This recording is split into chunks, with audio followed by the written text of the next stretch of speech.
الحمد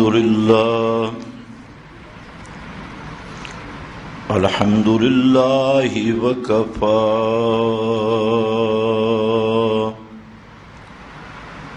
والصلاة والسلام على سيد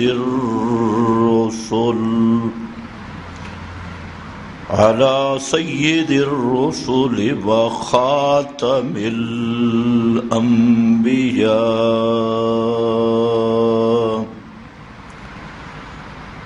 أما بعد فأعوذ بالله من الشيطان الرجيم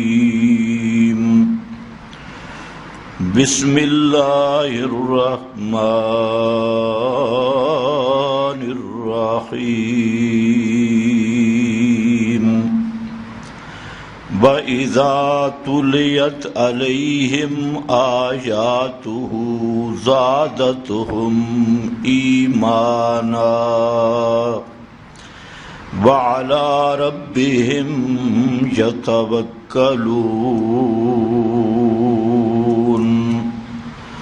سبحان ربك رب العزة عما يصفون وسلام على المرسلين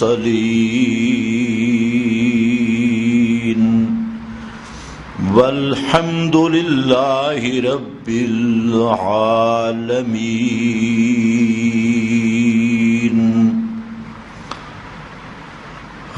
انتہائی قابل قدر بزرگوں اور بھائیوں،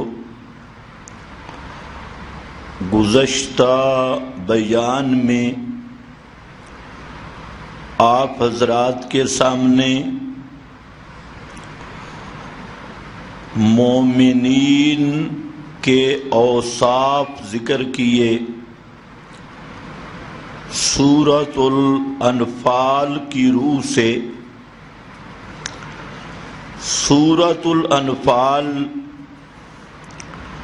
کا اصل موضوع ہے جہاد اور قتال فی سبیل اللہ،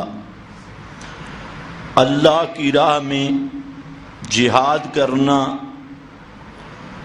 اور قتال کرنا۔ اس مناسبت سے سورت کے شروع میں مجاہدین فی سبیل اللہ، مومنین کے اوصاف ذکر کیے گئے۔ انما المؤمنون الذین اذا ذکر اللہ وجلت قلوبہم۔ پہلا وصف اہل ایمان اور مجاہدین فی سبیل اللہ کا کہ ان کے دل میں اللہ کی عظمت، اللہ کی حکم کی قدر اور اللہ رب العزت کی کتاب کے ساتھ محبت اس درجے میں ہوتی ہے کہ جب اللہ رب العزت کے احکام کا، صفات کا اور کتاب کا تذکرہ آتا ہے تو ان کی دلیں کانپ جاتی ہیں۔ تو یہ ہے وہ اللہ تعالیٰ کی عظمت سے بھرا ہوا دل۔ اور ظاہر بات ہے ایمان نام ہی اللہ کی عظمت کو ماننے کا ہے، اور اللہ تعالی کی کبریائی کا اقرار کرنا، اسی چیز کا نام ایمان ہے۔ اگر ایمان کا دعویٰ ہے لیکن اللہ کی عظمت دل میں موجود نہیں، اس کا نام شریعت میں نفاق اور منافقت ہے۔ اور ایمان کی حقیقت یعنی اللہ کی عظمت اور کبریائی یہ دل میں محفوظ ہے تو اس کا نام ہے حقیقت ایمان. اور جب یہ حقیقت ایمان ہوگی تو پھر اللہ کے راستے میں جان دینا، مال دینا، وقت دینا، اپنی خواہشات کو قربان کرنا، اپنی اولاد اور گھر بار کو قربان کرنا پھر کوئی مشکل نہیں. مشکل اس وقت تک ہے جب تک اللہ کی عظمت اور کبریائی یہ دل میں نہیں آتی تو ساری چیزیں رکاوٹ بن سکتی ہیں، مال بھی، اولاد بھی، برادری بھی اور خواہشات بھی.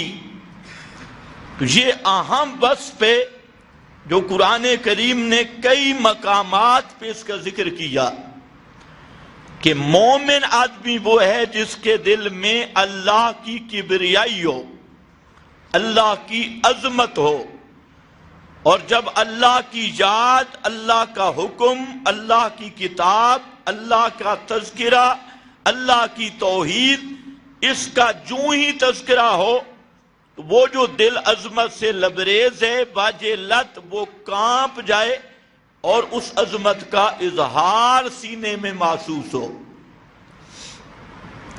اس کے بعد دوسری صفت ذکر کی وَإِذَا تُلِيَتْ عَلَيْهِمْ آيَاتُهُ، اور جب تلاوت کی جائیں، پڑھی جائیں ان مومنین کے سامنے آیاتہ، اللہ تعالی کی آیات یعنی قرآن مقدس، زادتہم ایمانا، تو ان کا ایمان بڑھ جائے، ان کے ایمان میں بہار آئے اور ایمان تازہ ہو. زادتہم ایمانا، پہلے بھی یقین تھا، ایمان تھا، لیکن جو ہی قرآن مقدس کی آیات پڑھی گئیں تو ان آیات پڑھنے کی وجہ سے اس کے ایمان میں اور پختگی آ گئی اور بڑھ گیا، اطمینان کا درجہ اور زیادہ بڑھ گیا. آیات دیکھنے سے بھی، آیات سمجھنے سے بھی، آیات تکوینی دیکھنے سے بھی ایمان بڑھ جاتا ہے اور اطمینان قلب نصیب ہوتا ہے. اور یہ جو قرآن مقدس ہے یہ خالصتاً ایمان کا نصاب ہے، اور اس نصاب ایمان سے مومن کا ایمان بڑھتا ہے، تر و تازہ ہوتا ہے اور یقین اسے حاصل ہوتا ہے. اور تکوینی آیات جب اللہ کی عظمت دل میں ہو تو پھر ہر چیز سے یہ نتیجہ نکلتا ہے کہ یہ کام کرنے والا صرف اللہ ہے. پھر ہر سانس دلیل بنتا ہے اللہ کی کبریائی کی، ہر نظر دلیل بنتی اللہ کی کبریائی کی. اور یہ جو زیادت اور اطمینان قلب کا مقام ہے یہ حسب مراتب بڑھتا ہی رہتا ہے، حتیٰ کہ حضرت ابراہیم نے ایک سوال کیا، اور حضرت ابراہیم کا مقام کیا ہے؟ اتخذ اللہ ابراہیم خلیلا، کہ اللہ نے حضرت ابراہیم کو مقام میں خلت عطا کیا. اتنا بڑا مقام، لیکن حضرت ابراہیم نے ایک سوال کیا، اور سوال یہ تھا رب ارنی کیف تحیی الموتی، اللہ مجھے آنکھوں سے دکھلا کہ تو مردوں کو کیسے زندہ کرے گا۔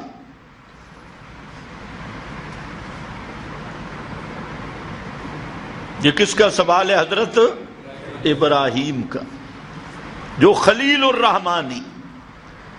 اور سوال دیکھو، کیفا تحیی الموتا، اللہ مجھے یہ دکھلا تو مردوں کو زندہ کیسے کرے گا۔ بڑا سوال ہے، اور سوال بھی ہے آرینی، میں آنکھوں سے دیکھوں۔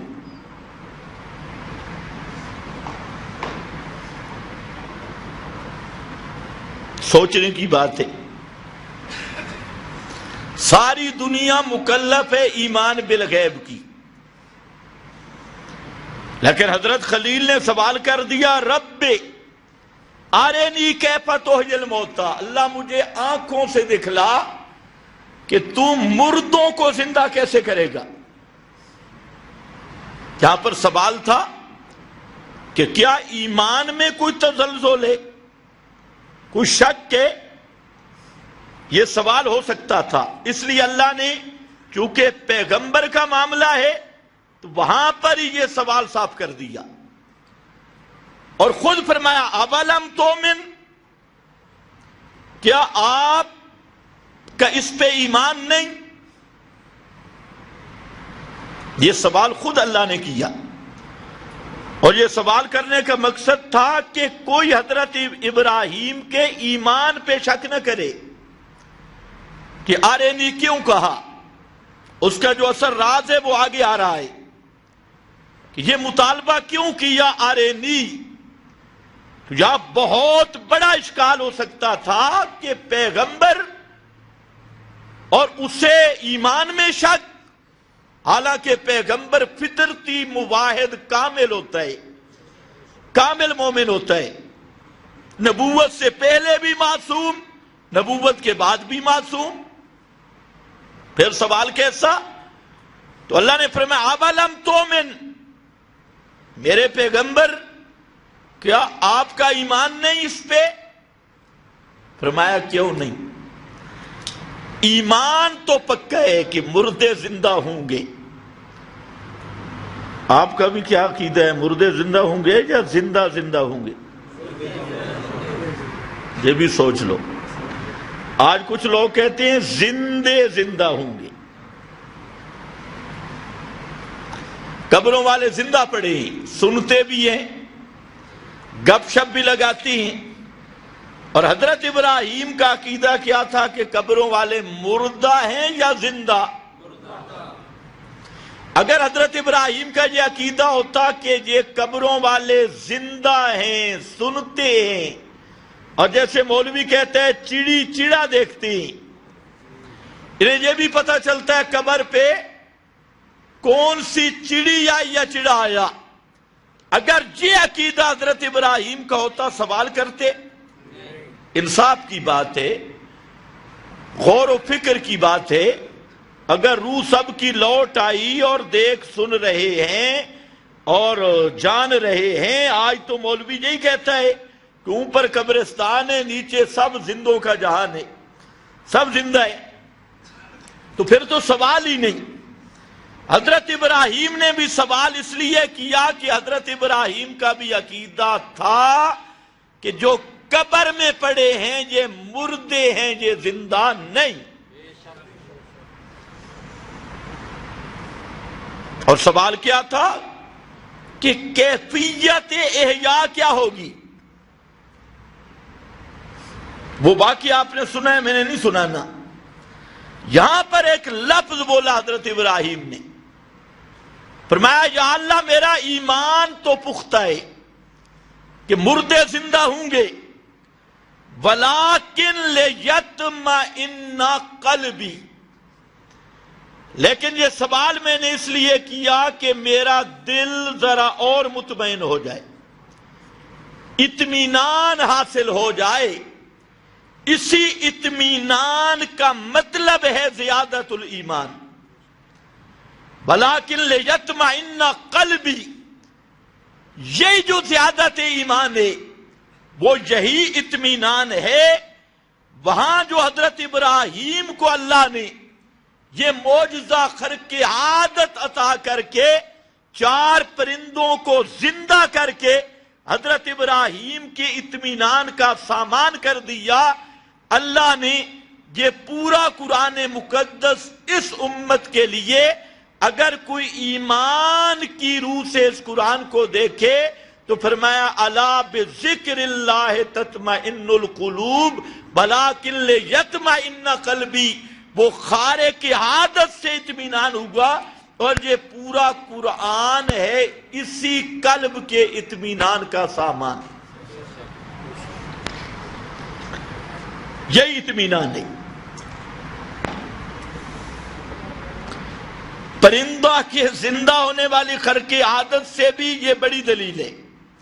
اگر کوئی قرآن کے پاس آئے اور اسی کو فرمائے اذا تلیت علیہم آیاتہ زادتہم ایمانا، مومن وہ ہے جس کے سامنے قرآن پڑھا جائے تو اس کا ایمان بڑھ جائے، اس کے ایمان میں بہار آئے، اس کے ایمان میں اطمینان آئے، اس کے اطمینان بڑھ جائے، یہ ہے زادتہم ایمانا۔ اور اس کے مقابل 2 قسم کے لوگ ہیں جو قرآن سن کر جن کو انقباض ہوتا ہے اور وہ پریشان ہوتی ہے۔ ایک ہے مشرک اور کافر۔ مشرک اور کافر جتنا قرآن سے پریشان ہوتا ہے اتنا دنیا کی کسی چیز سے پریشان نہیں۔ اس کے سامنے قرآن پڑھو، آیات پڑھو، یہ قرآن مقدس کے ختم پڑھاتا ہے اس لیے کہ یہ عربی سمجھتا نہیں، قرآن کا شبینہ ہوگا، تلاوت ہوگی، تراویح میں پڑھے گا، لیکن اگر قرآن پاک کا کوئی ترجمہ سنائے کہ قرآن کہتا کیا ہے تو سب سے بڑا دشمن یہی مشرک ہے، یہی بدعتی ہے، اور اسی طرح کھلا کافر وہ سب سے بڑا دشمن ہے قرآن کا۔ اور دوسری قوم ہے منافقین کی۔ منافق کو جتنا قرآن سے دکھ ہوتا ہے اتنا کسی کو بھی نہیں ہوتا۔ یہ سورہ محمد ہے، اس میں سورہ محمد کا دوسرا نام ہی سورۃ القتال ہے، اور اس کا نام سورہ محمد رکھا، حالانکہ یہ سورۃ القتال جہاد والی سورت۔ تو لفظ محمد سے اس کو تعبیر کیا کہ محمد صلی اللہ علیہ وسلم کا تعارف اور آپ کی پہچان ہی قتال اور جہاد ہے، سورت کا نام سورہ محمد رکھ دیا کیونکہ یہ کیا ہے، قتال والی سورت۔ اور محمد عربی کا قرآن نے جو تعارف پیش کیا وہ قتال والا نبی، جہاد والا نبی۔ اور آپ نے بھی، میں نے گزشتہ جمعہ پہ بھی عرض کیا، اپنا تعارف نبی السیف سے کیا، جہاد اور قتال والا نبی۔ اس صورت میں فرمایا وَإِذَا أُنزِلَتْ سُورَةٌ مُحْكَمَةٌ ذُكِرَ فِيهَا الْقِتَالُ، جب کوئی محکم صورت آئے جس میں ذُكِرَ فِيهَا الْقِتَالُ، اس میں قتال کی بات ہو، جس کا مضمون ہو کہ اللہ کی توحید کی خاطر دشمنوں سے لڑو، کافروں سے قتال کرو، جہاد کرو۔ رأیت الذین فی قلوبہم مرض ینظرون الیک نظر المغشی علیہ من الموت، فرمایا دیکھے گا منافقوں کو، جہاد کی آیات سن کر منافق کے چہرہ دیکھو، ایسا پریشان ہو کے اور ایسا مدہوش ہو کر تیری طرف دیکھتا ہے جیسے اس پر موت کی غشی تاری ہے، ایسا بے ہوش اور مدہوش ہوتا ہے۔ تو یہ کون سا طبقہ ہے؟ منافقین۔ قرآن سن کر ان کے اوسان خطا ہو جاتی۔ اور کون سا حصہ؟ جس حصہ میں یہ مذکور ہو فَضَرْبَ الرِّقَابِ، کافروں اور مشرکوں کی گردنیں کاٹو، فَضَرْبَ الرِّقَابِ فَضْرِبُوا فَوْقَ الْأَعْنَاقِ، ان کی گردنیں مار دو، قَاتِلُوا أَئِمَّةَ الْكُفْرِ قَاتِلُوا كَافَّةً فَاقْتُلُوا الْمُشْرِكِينَ حَيْثُ وَجَدتُّمُوهُمْ انفروا خفافا وثقالا وجاہدوا، فرمایا اللہ کی راہ میں نکلو، سامان زیادہ ہے یا کم میں، ہلکے ہو یا بوجھل ہو، تو اللہ کی راہ میں جہاد اور قتال کا جب اعلان ہوتا ہے اس وقت منافقوں کی حالت ایسے ہوتی ہے جیسے کسی پہ موت کی غچی تاری ہے۔ اور جو مومن ہیں زادتہم ایمانا، ان کا ایمان بڑھتا ہے اور وہ نعرہ لگاتے ہیں حسبنا اللہ و نعم الوکیل، ان کا یہ نعرہ ہوتا ہے۔ اب ذرا خود پہچانتے ہو، ایک طبقہ وہ ہے جو قرآن مقدس کے مضمون جہاد سے گھبرا جاتا ہے، پریشان ہوتا ہے، اور وہ طبقہ آج حکمرانوں کی صورت میں موجود ہے۔ پیغمبر کے زمانے میں ان کو پیور منافق کہا جاتا تھا۔ عبداللہ ابن ابی کا گروہ جو خالص منافق تھے، ان کی یہ پہچان ہے کہ جہاد اور قتال فی سبیل اللہ کا عنوان سن کر وہ پریشان ہو جاتی ہیں اور جہاد کرنے کے لیے تیار نہیں ہوتے۔ اور آج انہی کی شکل میں اسلامی دنیا کے حکمران، اسلامی ممالک کے حکمران بالکل اسی سٹیج پہ ہیں، اور جتنے بہانے منافقین جہاد سے بچنے کے لیے کرتے، آج اسلامی ممالک کے حکمران سب کے سب بالکل انہی منافقین والے بہانے کر رہی، اور جہاد کے لیے کبھی یہ تیار نہ ہوئے ہیں نہ ہوتی، جبکہ اس کے مد مقابل پوری دنیا میں صلیبی صہیونی نظام اس کو ایسا مسلط کر دیا گیا، اور پوری دنیا میں یہودیت عیسائیت کو ایسے مسلط کیا گیا کہ جہاں چاہیں وہ مسلمانوں پہ ظلم کریں، جس علاقہ پہ چاہیں وہ جس طرح مرضی یلغار کریں، ان کی ہر یلغار، ان کا ہر فساد، ان کی ہر بدماشی، اس کو عدل کا نام دے دیا گیا، انصاف کا نام دے دیا گیا، اور مسلمان کے جہاد کو دہشت گردی کہا گیا، مظلوم کی آواز اٹھانے کو دہشت گردی کہا گیا۔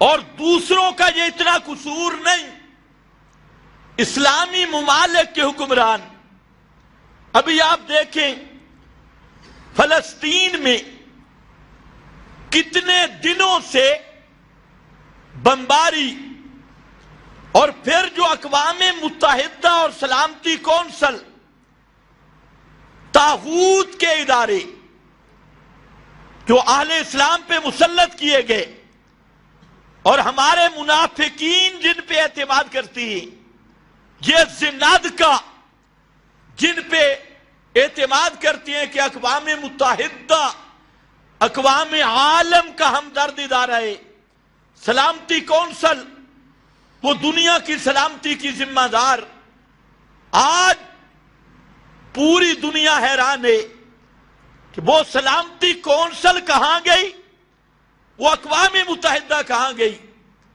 جو پوری دنیا میں امن کے ٹھیکیدار، سلامتی کے ٹھیکیدار، سب کے سب اسرائیل کے حمایتی اور مسلمانوں کے خلاف۔ ابھی سلامتی کونسل کا اجلاس ہوا، ایک مشترکہ بیان جاری کرنا تھا سلامتی کونسل نے، اور وہاں پر امریکہ اس نے اپنا ویٹو استعمال کر کے ایک مشترکہ بیان دینے سے بھی روک دیا۔ یہ دنیا کی حالت بن گئی، اور اس کی واحد ذمہ داری مسلمان حکمرانوں پہ کہ اسلامی ممالک کے حکمران جب سے بے غیرت بن گئے، منافق بن گئے، اور انہوں نے طاغوت کی پوجا شروع کی، دجال کو پوجنا شروع کیا، دجالی نظام کی عبادت شروع کر دی اور طاغوت کو سجدہ شروع کر دیا، تو ان کی غیرت بھی ختم ہو گئی، ایمان بھی ختم ہو گیا۔ اب بھی یہ بھیک مانگ رہے ہیں اقوام متحدہ سے، سلامتی کونسل سے، حالانکہ سلامتی کونسل اقوام متحدہ کے طے شدہ قوانین اگرچہ طاغوت کے اور ان کے معتمد ادارے، انہوں نے جس چیز کو حقوق انسانیت کی خلاف ورزی قرار دیا، جن چیزوں کو جنگی جرائم قرار دیا، ان 12-13 دنوں سے اسرائیل انہی جنگی جرائم کا بھی مرتکب، نہتے شہریوں کو نشانہ بنانا، یہ اس نام نہاد اقوام متحدہ کے لحاظ سے بھی جنگی جرم ہے۔ بچوں اور عورتوں کا قتل جنگ میں یہ جنگی جرائم کی فہرست ہے۔ ہسپتالوں اور سکولوں پہ بمباری کرنا، پانی رسد پہ بمباری کرنا، یہ خالص جنگی جرائم کے زمرہ میں ہے۔ اور اسی طرح امدادی کیمپوں پر بمباری کرنا اور امداد کے سارے رستے بند کر دینا، اور ہر گھنٹے کے بعد جنگلیوں کی طرح یلغار کرنا، یہ تمام کی تمام کارروائی اقوام متحدہ اور سلامتی کونسل کے لحاظ سے بھی جنگی جرائم میں شمار ہوتی ہے۔ لیکن اس کے باوجود وہ کافر اپنے کفر کو اب ظاہر کر کے اس نے واضح کر دیا کہ جتنے کافر یہود اور نصارہ مسلمانوں پہ جو ظلم کرتے رہے اس کی کوئی پرواہ نہیں، ان پہ کوئی پابندی نہیں، صرف مسلمانوں کا قصور یہ ہے کہ یہ اسلام کا نام لیتی ہے۔ تو اب تو وہ جنگ کو خالص مذہبی رنگ دے چکی ہے، مذہب کا رنگ، اور یہ وہی پرانے بدلے صلیبی جنگوں کے۔ اور افسوس یہ ہے کہ مسلمان اپنی تاریخ سے بھی واقف نہیں۔ آج کا مسلمان اپنا دین بھی حاصل کر رہا ہے ڈراموں سے، ڈرامے دیکھ دیکھ کر یہ دین حاصل کر رہا ہے۔ اس کو اس طرف ایسا اپاہج کر دیا گیا، اور ساری دنیا کا یہود، صہیونی قوتیں اور صلیبی قوتیں وہ متحد ہو کر صرف فلسطین نہیں، یہ بات ذہن میں رکھنا، یہ فلسطین ان کا پہلا تجربہ ہے۔ اگر خدا نہ خواستہ فلسطین پہ وہ غلبہ پاتے ہیں تو دوسرا ٹارگٹ ان کا مدینہ ہے، کیونکہ یہودیوں کو مدینے سے نکالا گیا، خیبر سے نکالا گیا، بنی قریظہ سے نکالا گیا، اور پیغمبر کریم صلی اللہ علیہ وسلم نے یہود کو جزیرہ عرب سے جلا وطن کرنے کا حکم دیا۔ تو اس لیے یہ صرف فلسطین ٹارگٹ نہیں، یہی وجہ ہے کہ امریکہ پشت پناہی کر رہا ہے اسرائیل کی، اور جو مسلمان کہلوانے والے ہیں، ایسی صورتحال مشتبہ ہو گئی کہ پاکستان جیسے ملک میں بھی یہ طے کرنا مشکل ہو گیا کہ مسلمان کون ہے اور صہیونی صلیبی کون ہے، یہود کا ایجنٹ کون ہے، صلیبی ایجنٹ کون ہے۔ تم اپنے لیڈروں میں پہچان نہیں کر سکتے، ایسے دجل کی اور اشتباہ کی صورت پیدا کر دی گئی، اور پوری دنیا میں کفر متحد ہو گیا، اور متحد ہو کر ان کی پہلی جرغار فلسطین اور پھر مدینہ منورہ اور مراکز اسلام میں۔ لیکن مسلمان کو اب بھی جہاد کا عنوان ان حکمرانوں کے سامنے آئے، یہ اس سوچ میں ہے کہ سورہ انفال کو قرآن سے نکالا جائے، اور 20 آیاتیں ان کو قرآن سے نکالا جائے، یہ اس نصاب کو بدل رہی ہیں، اور ان کی جلغار جو صلیب صہیون کا مقابلہ کرنا تھی وہ دینی مدارس کو ٹارگٹ کر رہی ہے، دیندار طبقہ کو، کہ تاکہ کوئی اسلام کا نام لینے والا بھی نہ رہے، نہ مدارس رہے، نہ قرآن کی آواز رہے، نہ مولوی رہے، نہ دین کا تصور رہے۔ یہ اس لابی پہ کام کرنے والے، تو یاد رکھ لینا کہ جہاد کو چھوڑ کر اس امت کی بقا نہیں ہے، جہاد کو چھوڑنا اس امت کے لیے ذلت کا پیغام ہے۔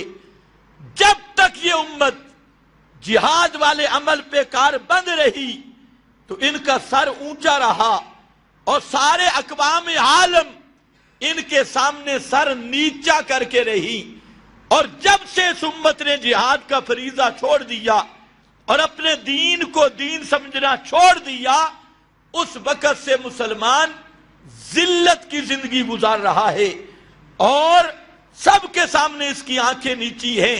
تو بہرحال عرض میں یہ کر رہا تھا کہ یہ قرآن مقدس یہ ایمان کے ازدیاد اور اطمینان کا سامان ہے،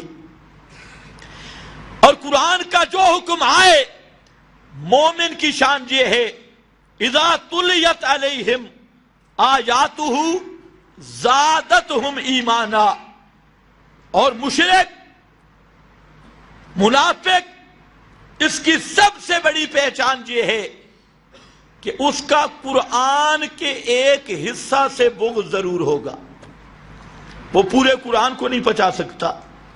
یہی وجہ ہے فرمایا انہم لا یکذبونک ولکن الظالمین بآیات اللہ یجحدون، میرے پیغمبر یہ مشرکین مکہ آپ کو جھوٹا نہیں کہتے، لیکن یہ ایسے ظالم ہیں کہ اللہ کی آیات کا انکار کرتی، بلاکن الظالمین بآیات اللہ یجحدون، اللہ کی آیات کا انکار کرتی ہیں۔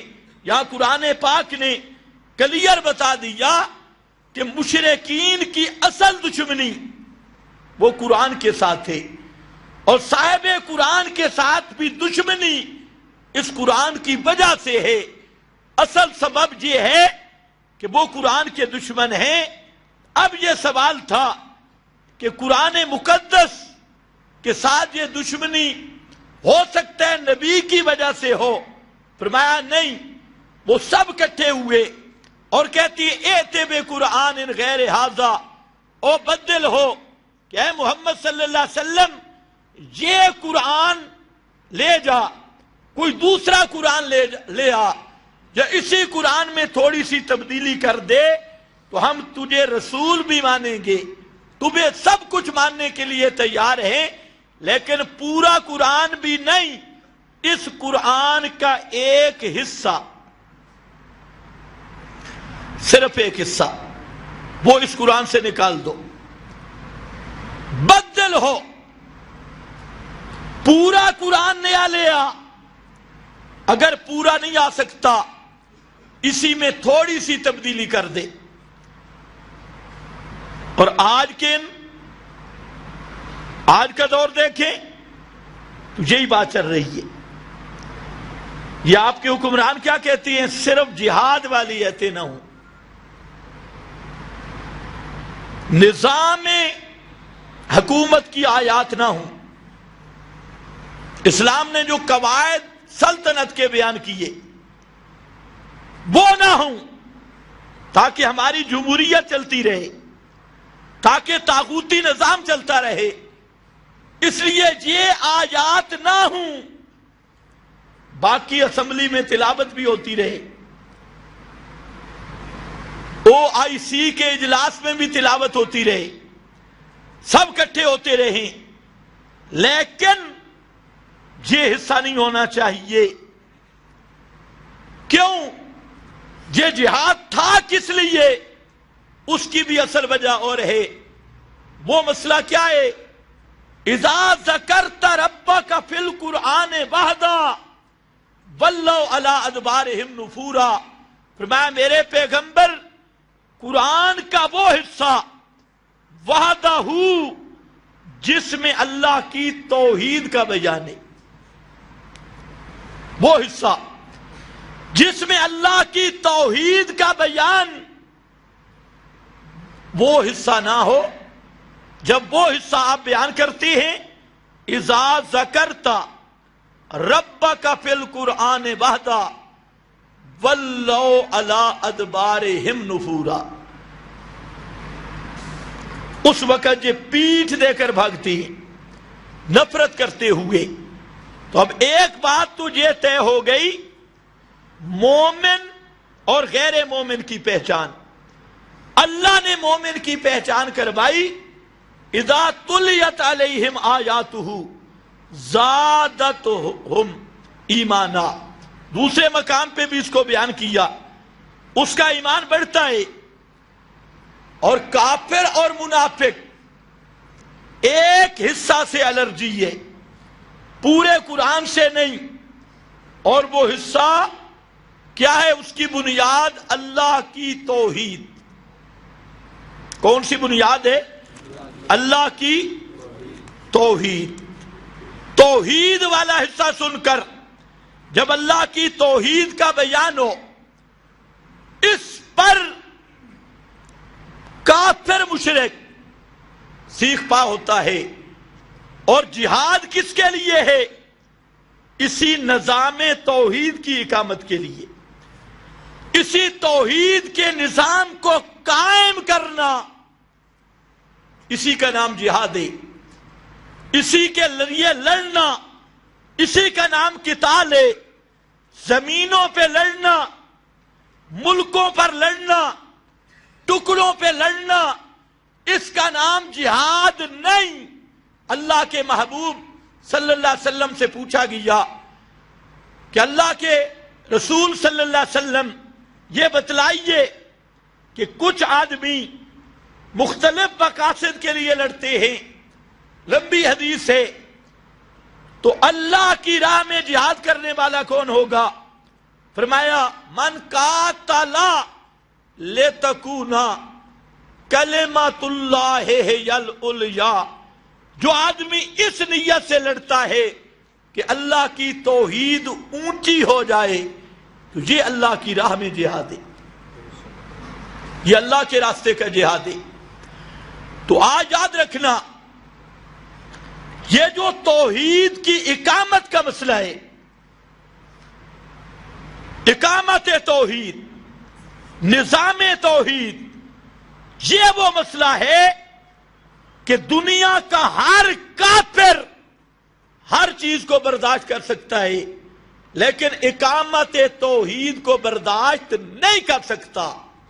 چاہے وہ امریکہ ہو، چاہے وہ برطانیہ ہو، چاہے وہ اسرائیل ہو، دنیا کے جتنے کافر ہوں، چاہے اقوام متحدہ ہو یا سلامتی کونسل ہو، دنیا کے سب طاغوتی قوتیں، ان کی اصل دشمنی اللہ کی کتاب کے مضمون اقامت توحید سے ہے۔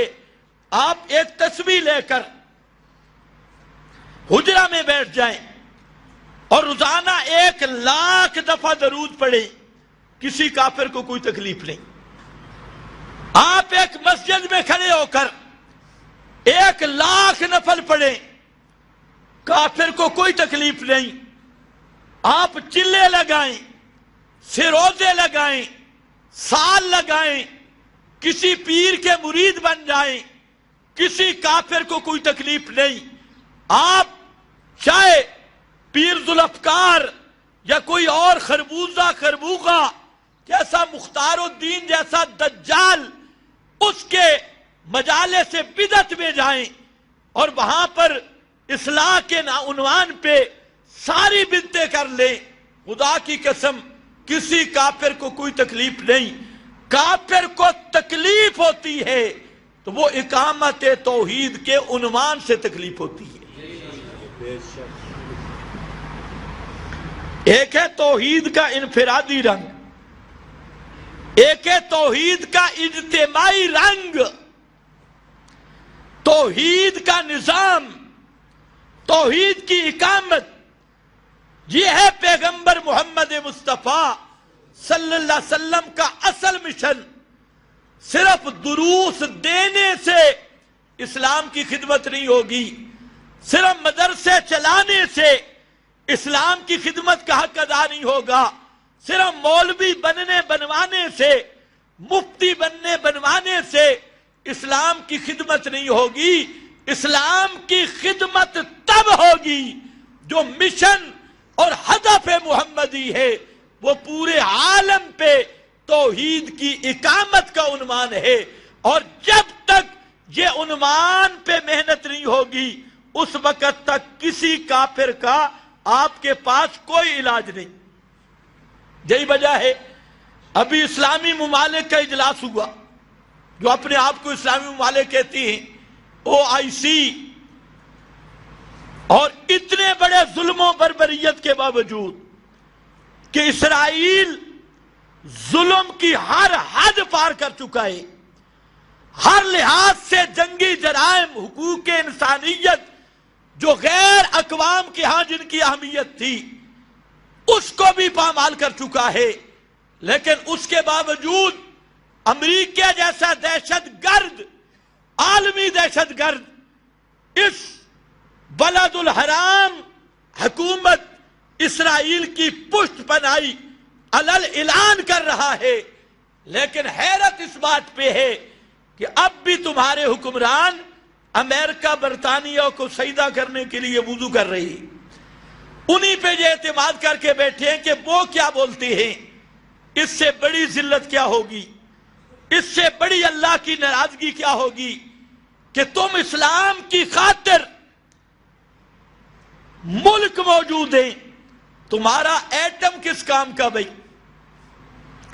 ایٹمی ملک کا ایٹم 12 منٹوں میں اسرائیل کے اینٹ سے اینٹ بجائی جا سکتی ہے، ایسی طاقتیں موجود ہیں اہل اسلام کے پاس، لیکن افسوس یہ ہے کہ ایمان نہیں، حکمران ہے ایمان نہیں، ورنہ یہ اسرائیل کی پوری رقبہ جو ہے یہ آپ کے پورے پنڈی اسلام آباد سے تھوڑا سا زائد ہے، اور اس میں بیٹھ کے وہ امریکہ کی چھونی بن کے بدماشی کر رہا ہے، اور یہ اتنے بے غیرت بن چکے ہیں ہمارے حکمران، یہ ابھی اس اجلاس میں اتنا طے نہیں کر سکے کہ ہم کوئی تعاون بھی کر سکتے ہیں یا نہیں، فلسطینیوں کا ہم امداد بھی کر سکتے ہیں یا نہیں، اور امداد بھی کون سی؟ طبی۔ پھر 3 ممالک اکٹھے ہوئے، ترکی، ایران، پاکستان، سوشل میڈیا پہ ان کو بڑی خراج تحسین پیش کی جا رہی ہے، حالانکہ تینوں بہت بڑی لعنت کے مستحق ہیں، بہت بڑی ذلت کے مستحق ہیں۔ یہ تین کٹھے ہوئے وزیر خارجہ اور تینوں بدماش۔ ہمارا تو وزیر خارجہ ویسے بھی قبر پرست شیطان ہے، قبر پرستوں کا مجابر۔ یہ بھی اللہ کی شان، وہ ملک جو مجاہدین کا ملک تھا اس کا وزیر اعظم پاک پتن کی موہری کا پجاری ہے، اور اس کا وزیر خارجہ وہ قبر کا مجابر ہے، قبروں کی تجارت کرنے والا۔ اب یہ تین کٹھے بیٹھے اور طے کیا ہوا جی ہم کچھ فورس بنائیں گے اور وہ وہاں پر جائے گی صرف مسلمانوں کو طبی امداد دینے کے لیے، مسلمانوں کی حفاظت کرنے کے لیے۔ لعنت ہے تمہاری فکر پر بھی، اور لعنت ہے تمہاری سوچ پہ بھی، اور تمہارا غلامانہ ذہن، گھٹیا ذہن۔ وزیر خارجہ صاحب، تو جا کسی قبر کی مجابری کر، اور جا تو کوئی بت فروش اور قبر فروش، وہ بت شکن نہیں ہوتا اور وہ مشرکوں سے جہاد نہیں کرتا۔ میں کہتا ہوں خدا کی قسم، اگر تم فوج بھی نہیں بھیجتے، صرف حکومت اتنا انتظام کر دے کہ ہمارے نوجوانوں کو وہاں پر جانے کا انتظام کر دے، تمہیں فوج بھیجنے کی بھی ضرورت نہیں۔ ہمارے نوجوان وہاں جا کر نہتے ہوں گے، لیکن اس صہیونی طاقت کو ایمان کی قوت سے روک سکتی ہے۔ تیار ہو یا نہیں ہو؟ نوجوانوں میں ایمان ہے، حکمرانوں میں ایمان نہیں۔ اس لیے غیرت کا تقاضا تو یہ تھا کہ اب اقوام متحدہ سلامتی کونسل کو دیکھنا یا صرف مظاہرے کر لینا، مسجدوں سے باہر نکل کے جلوس نکالتے ہوئے بھی شرم آنی چاہیے، مظاہرے کرتے ہوئے بھی شرم آنی چاہیے۔ یہ صرف مظاہروں کا وقت نہیں، یہ وقت جہاد ہے، اور یہ جہاد شروع ہو چکا ہے، حقیقی جہاد۔ اور یہ وہ شروعات ہیں دجال کی آمد کی۔ اب وہ صرف جہاں فلسطین مقصد نہیں، مسجد اقصی کو شہید کر کے باہیکل سلیمانی اس کی بنیاد رکھی جائے گی، اور اس کی تمہید کرونا سے رکھی گئی۔ تمہید کرونا تھا، اب کرونے کے یہ نتائج سامنے آنے لگ گئے کہ جو یہود امریکہ نے مل کر پلاننگ بنائی تھی، 1.5 سال تک یہ کرونے کا ڈرامہ رچا کر اور بدماشی کر کے خود ایک کیمیائی جنگ چھیڑ کر، ایٹمی جنگ چھیڑ کر، اب ہوا یہ ہے کہ نہ عرب کو ہوش کے ناخن آ رہے ہیں نہ عجم کو، تو اسلامی حکمرانوں سے قطعاً کوئی توقع نہیں، اس لیے کہ یہ اسلام کے حکمران نہیں ہیں، یہ طاغوت کے نوکر ہیں، دجال کے پیروکار ہیں۔ اس لیے نہ امت کے حق میں یہ سوچ سکتے ہیں، نہ اسلام اور اہل اسلام کے حق میں یہ سوچ سکتے ہیں۔ اب وقت آیا چاہتا ہے کہ امت کے نوجوان کھڑے ہوں اور کفر کے سامنے وہی سبق دہرائیں جو سبق حضرت خالد بن ولید کا تھا، جو سبق اصحاب رسول کا تھا۔ اب ہر کفر کے لیے ایک ہی علاج ہے جس کا نام کتاب اللہ نے الجہاد رکھا ہے۔ جہاد کے علاوہ 2 چیزیں ہوں گی، یاد رکھنا، یا جہاد کرنا ہوگا یا خالص کافر بن کے رہنا ہوگا۔ جس چیز کو قبول کر لو، اب تیسرا راستہ رہنے ہی نہیں دیا جائے گا، یا خالص جہاد ہوگا اللہ کی رضا میں اور دین حق کی سربلندی میں، یا پھر خالص کافر بن کے رہنا ہوگا۔ دوسرے لفظوں میں، یا دجال کے ہاتھ پہ بیعت کرنی ہوگی، طاغوتی نظام کا حصہ بن کے دجالی بننا ہوگا، یا پھر حقیقتاً محمدی بن کے اس جہاد کو اپنانا ہوگا۔ اور جہاد میں اللہ نے وہ برکتیں رکھی ہیں کہ اگر کوئی نہتی قوم بھی، خالی ہاتھ قوم بھی جہاد کے لیے لڑتی ہے تو اللہ ان کو کھجور کی شاخوں کو بھی تلواروں سے زیادہ تیز کر دیتی ہے۔ ان کے ڈنڈے، ان کا چلنا وہ ایٹم بمبوں سے زیادہ قیمتی بن جاتا ہے۔ اس لیے اس خالص ایمان کی ضرورت ہے جو ایمان قرآن نے دیا ہے اور محمد مصطفیٰ صلی اللہ علیہ وسلم نے جس ایمان کا سبق دیا ہے، اور وہ وہی ہے جو اس سورہ انفال کے شروع میں ذکر کیا۔ اس میں اللہ کی عظمت دل میں جان کے، اللہ کے احکام کی دل میں قدر جان کے، پھر اللہ کی کتاب سے اطمینان حاصل کر کے، اطمینان قلبی حاصل کر کے، ساتھ فرمایا علی ربہم یتوکلون۔ جب اللہ کی کتاب سے ایمان حاصل کرتے ہیں پھر ان کے دل میں کسی چیز کا ڈر نہیں رہتا۔ علی ربہم یتوکلون، توکل کا یہی معنی ہوتا ہے۔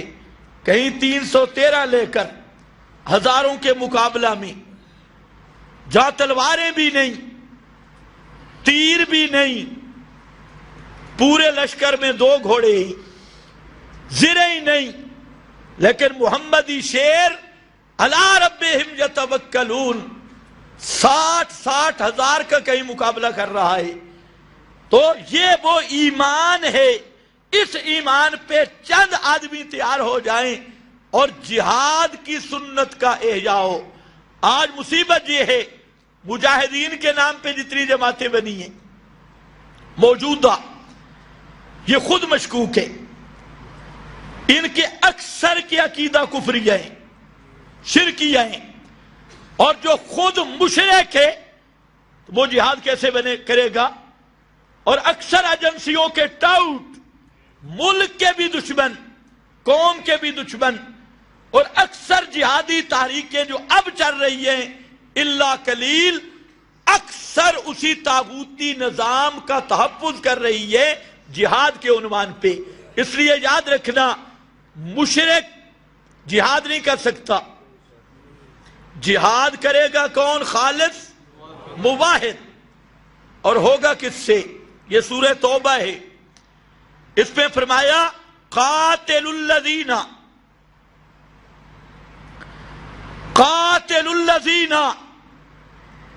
قتال کرو۔ اب مصیبت یہ ہے، ایک ہمارے اندر ایسا گروہ پیدا ہو گیا جس نے جہاد کا سارا میٹیریل ریبنڈ کی لوفری پہ فٹ کر دیا۔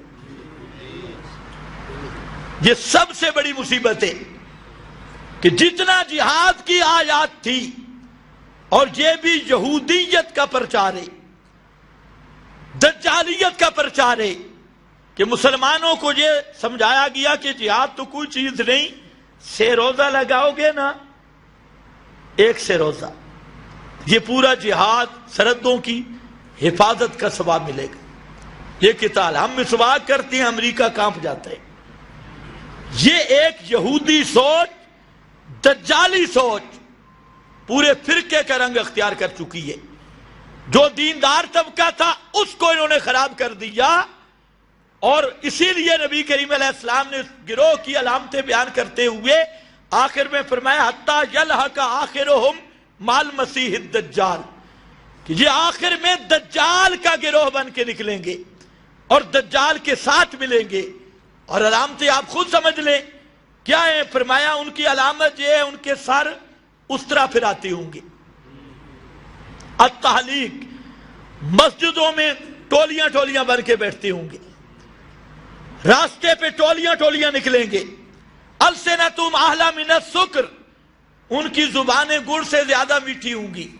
وقلوبہم قلوب الذئاب، ان کے دل بھیڑیوں سے زیادہ خطرناک ہوں گے۔ یدعون اہل الاوثان، مشرکوں کو کچھ بھی نہیں چھیڑیں گے اور مشرکوں کے ساتھ تعلق رکھیں گے۔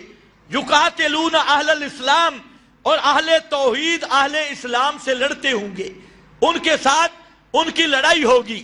اور یہ گروہ گروہ یہ چلتے رہیں گے، نکلتے رہیں گے۔ لا یزالون یخرجون حتی یلحق آخرہم المسیح الدجال، آخر میں دجال کا گروہ بن کے ابھریں گے۔ آج یہی دجال کا گروہ ہے، چاہے آپ اس کو ریبنڈی فرقہ کہہ لیں یا دجالی گروہ کہہ لیں، خدا کی قسم ذرا فرق نہیں ہے۔ اور دجل اس لیے ہے اس میں کہ بظاہر دین کا لبادہ ہے اور بظاہر بھیڑوں کے رنگ میں بھیڑیے۔ اب ان کے خلاف بولنا بھی بڑا مشکل ہے، پوری معیشت پہ ان کا قبضہ ہے۔ مولوی بولتا ہے چندے بند، مولوی بولتا ہے محلے میں احتجاج، اچھا جی یہ اچھا تبلیغیوں کے بھی خلاف ہے، ایسے بے ایمانوں کے بھی خلاف ہے۔ اور یہ پورا دجال کا گروہ ہے، اول سے لے کے آخر تک۔ ہمیں الحمدللہ چندوں کی بھی کوئی فکر نہیں، خالص یہ مسئلہ پہنچانا ہم پہ فرض ہے کہ یہ ریونڈی فرقہ یہ خالص دجالی طاغوتی ترجمان ہے، دین محمدی کے ساتھ ریونڈی کا کوئی تعلق نہیں ہے۔ لیکن ہے اتنا جال، دین محمدی کے عنوان پہ لیبل دیکھو لگایا، پورے کا پورا دین ہم میں کیسے آئے گا؟ تو ان کو کہا پورے کا پورا دین فراڈ سے نہیں آئے گا، تم تو اول تمہاری تو ابتدا انتہا فراڈ پہ مبنی ہے، تم نے پورا کا پورا دین استنجا لوٹا سمجھا ہے، درختوں کی ایک شاخ نہیں چھوڑی، مسواک اوپر نیچے سارے چار چار جیبیں مسواک کے لیے رکھ کے، فضائل اوپر فٹ کیا تلوار کی اور جہاد کی، اور پیغمبر کریم کی وہ سیرت بیان کی کہ اکثر امت بھی شک میں مبتلا ہو گئی، اپنے نبی کی پہچان میں بھی، پیغمبر کی سیرت کے بیان میں بھی۔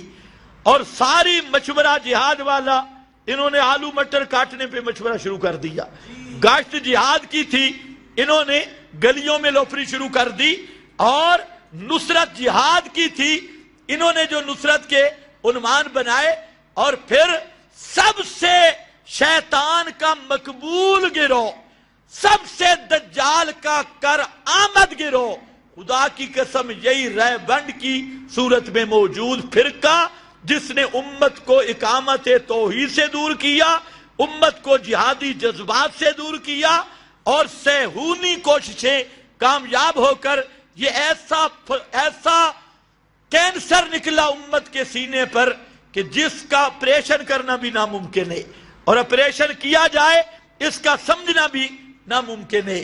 تو اس لیے یاد رکھنا، یہ سوچ اسلام اور محمد کریم صلی اللہ علیہ وسلم کے دین کے سری متصادم سوچ ہے۔ کس سے ہوگا؟ فرمایا قاتل الذین، قتال کرو ان لوگوں سے، یہ خاص کر یہودیوں کی بات آ رہی ہے، اسرائیلی یہودی، یہ تو اصل یہودی بھی نہیں۔ مزے کی بات ہے کہ اسرائیل جو ہے یہ اصل یہودی بھی نہیں، اصل اہل کتاب یہودی بھی نہیں، یہ انشاءاللہ میں آئندہ جمعہ تفصیل کروں گا۔ قاتل الذین لا یؤمنون باللہ، سب سے پہلی وجہ ان سے لڑو جن کا اللہ کی توحید کے ساتھ ایمان نہیں۔ آیا نا مسئلہ توحید کا؟ لا یؤمنون باللہ، حالانکہ یہودی اللہ کو مانتے تھے، تورات کو مانتے تھے، حضرت موسیٰ کو نبی مانتے تھے، پہلے انبیاء کے بھی قائل تھے، لیکن توحید میں گڑبڑ کی۔ اور توحید میں کیا گڑبڑ کی؟ ابھی دو وجہ آگے قرآن نے ذکر کی۔ قالت الیہود عزیر ابن اللہ، یہ پہلی گڑبڑ کہ یہودیوں نے کہا کہ حضرت عزیر کو اللہ نے طاقتیں دے دی ہیں، عزیر ابن اللہ ہے، ابن اللہ کا معنی اللہ کا نائب، اللہ نے اختیارات عزیر کو دے دیے، غیب دانی والی صفت عزیر کو مل گئی، حاجت روا مشکل کشائی والے اختیارات عزیر کو مل گئے۔ بس ایک بات، دوسرا اتخذوا احبارہم ورہبانہم اربابا من دون اللہ، اپنے مولوی طبقہ، پیر طبقہ، پادریوں کو انہوں نے ربوبیت کا درجہ دے دیا، انہی کو حاکم مان لیا، اللہ کی حاکمیت میں ان کو شریک کر لیا، انہی کے نظام کو منزل من اللہ نظام سمجھ لیا. یہ دو وجہ سے پہلا فتویٰ لگا لا یؤمنون باللہ. 1000 دفعہ یہ اللہ اللہ کریں، تورات پڑھیں، انجیل پڑھیں، اللہ نے فتویٰ لگایا کہ یہ اللہ پر ایمان نہیں رکھتے، یعنی اللہ کی توحید کو نہیں مانتے. ان کی بھی سب سے بڑی دشمنی کیا ہے؟ اللہ کی توحید. اور قرآن نے بھی پہلی وجہ قتال کی کیا ذکر کی؟ اللہ کی توحید. میں نے کہا آج بھی اسرائیل، امریکہ، ساری دنیا کے کافر، ان کو اصل تکلیف اس کتاب سے، اس قرآن سے، اور قرآن کا بھی وہ مضمون جو اقامت توحید کا مضمون ہے. کیونکہ اقامت توحید کا مطلب ہے کہ پوری دنیا پہ توحید کا غلبہ ہوگا، شرک کا نام و نشان مٹے گا، شرکیہ نظام مٹیں گے، نظام توحید نافذ ہوگا، اس نظام توحید کی اقامت ہوگی، اور سب شرک کے نظام مٹیں گے، دجال کے نظام مٹیں گے. یہ وہ مسئلہ ہے، یہ آپ کی حکومت بھی برداشت نہیں کرتی. نماز روزے کی بات نہیں، حج عمرہ تو امریکہ میں بھی، وہاں سے بھی حاجی آ رہے ہیں، روزے رکھ رہے ہیں، ذکر اذکار کر رہے ہیں. برطانیہ میں بھی، اسرائیل میں بھی مسلمان موجود ہیں. لیکن جو اصل اسلام کا امتیازی نشان ہے وہ ہے اقامت توحید کی، اور اقامت توحید بذریعہ جہاد. یہ وہ عنوان ہے جس سے پوری دنیا کفر لرزہ بر اندام ہے، اور پوری دنیا کفر اس کو مٹانا چاہتی ہے. اس لیے میرا بھائی، آج ہم پہ یہ فرض ہے کہ سارے مسائل بعد میں سب سے اہم مسئلہ ہے اللہ کی توحید کی اقامت کا. اور اقامت توحید الیکشن کے ذریعے نہیں ہوگی، اقامت توحید جمہوریت کے ذریعے نہیں ہوگی. اقامت توحید ایمانی قوت اور ایمانی جذبہ کے ساتھ سب سے پہلے اس چیز کی دعوت ہے. ہر مسلمان کو دعوت دو، اقامت توحید کو خود بھی سمجھو، دوسروں کو بھی سمجھاؤ. اور اس کے لیے آپ کی رات دن کی محنت، جیسے بیان توحید پہ محنت کرتے تھے، اسی طرح اقامت توحید پہ ہر فرد محنت کرے، ہر فرد جماعت بن جائے اور دعوت پیش کرے، لوگوں کو بتلائے نظام محمدی کیا ہے، نظام کفر کیا ہے، اللہ کی توحید کی اقامت کا کیا مفہوم ہے، اور دجال اور طاغوت کے نظام دنیا میں کیا کرنا چاہتے ہیں. اس لیے پھر آخر میں عرض کرتا ہوں اسلامی حکمرانوں سے کہ بے غیرتی اور بزدلی چھوڑو. اب وقت آ گیا کہ بے غیرت نہ بنو، بزدل نہ بنو. یہ وقت ہے کہ اسرائیل کے ساتھ باقاعدہ بالفعل عملی جہاد کا اعلان ہونا چاہیے، اور تم اپنی فوجیں بھی نہ بھیجو، اپنا اسلحہ بھی نہ بھیجو.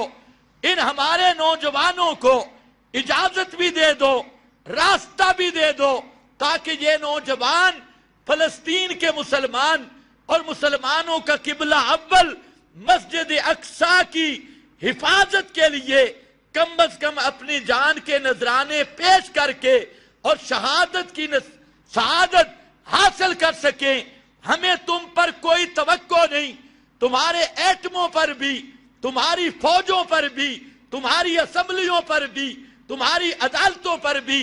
لیکن ہم صرف یہ گزارش کرنا چاہتے ہیں کہ ہمارے مسلمان نوجوانوں کو جہاد کے لیے راستہ دیا جائے اور وہاں پہنچنے کے وسائل مہیا کیے جائیں. تو انشاءاللہ ہمیں تمہاری نہ فوجوں کی ضرورت نہ تمہارے اسلحہ کی. ہم خود مسجد اقصی اور اپنے مسلمان بھائیوں کی امداد کرنا جانتے ہیں اور ان کا دفاع کرنا بھی جانتے ہیں. تیار ہو یا نہیں ہو؟ بآخر دعوانا ان الحمدللہ.